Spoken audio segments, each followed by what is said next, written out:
Today, let's plant these strawberries into the back garden.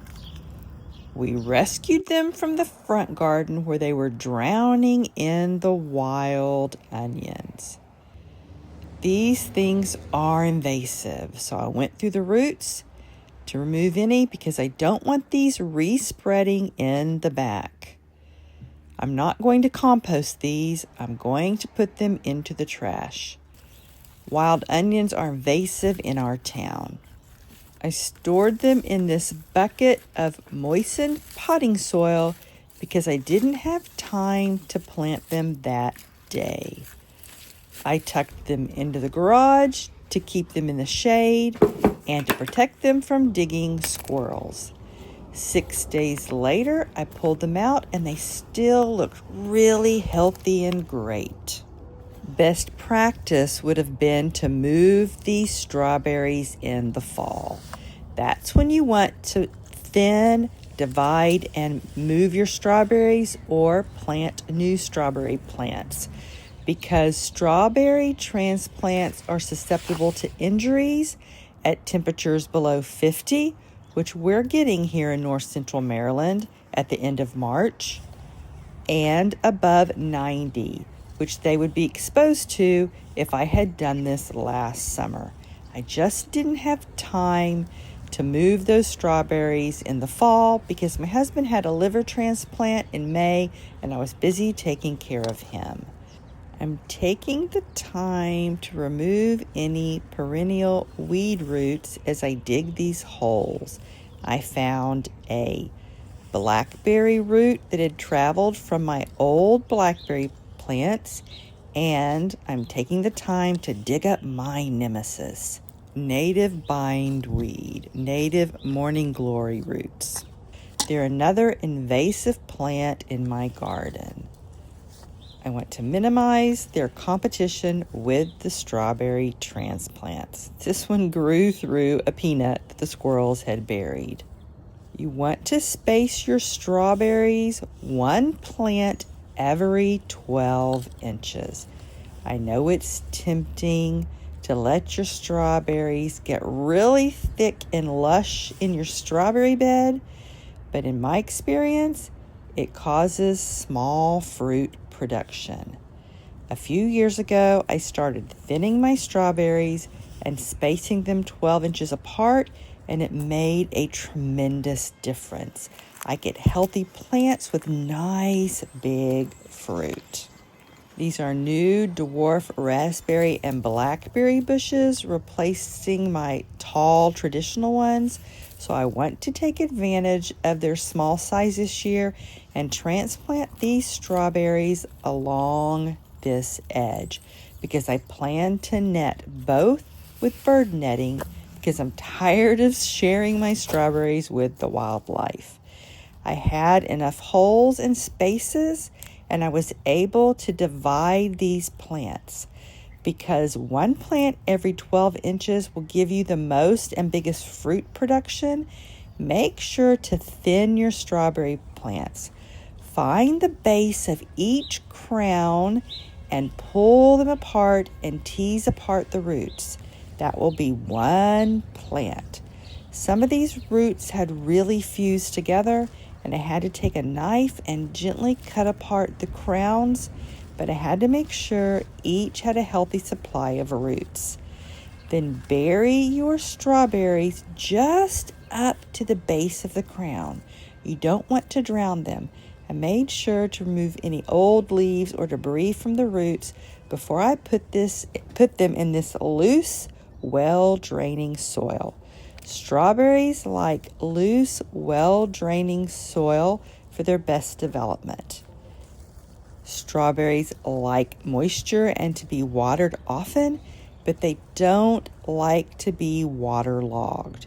I've made the mistake in growing them in an area before that was kind of depressed near the water barrels, and they stay waterlogged, and that led to a lot of moldy fruit and mildewy leaves. Strawberries like to be mulched, and that's where their name strawberries come from. You'll typically see straw mulch around strawberries. I will mulch these strawberries, just not today. I like to lay cardboard around the base of the plants and then top with a mulch. This year I'm going to be using just simple bagged wood mulch. In the past I've used straw, I've used hay, and I've used fall leaves that I've collected when people have put them out on the curbside in the fall. Strawberry plants love moisture, and mulch helps keep the moisture in the soil. But slugs love both also. So I will be putting down some organic slug pellets. I'm not going to put it down today because the birds love it, and all they would do is come gobble it up. Since it's organic, it doesn't hurt them, but it doesn't do me any good if it doesn't stay on the plants. You want to water your strawberries 1.5 inches every week. Now, too much water while they're fruiting can cause watery strawberries that don't taste sweet, but in my experience, you're going to have to water your strawberries during a drought. So far this year, we're getting adequate amounts of rainfall. Check the video description to figure out how many gallons of water is going to equal 1.5 inches of rainfall. Water in your newly planted plants so it also collapses any air pockets that are in the roots. Strawberries are self-fertilizing, but it helps production to have more than one variety. I need to protect these plants from squirrels. They will come and dig in this soft soil.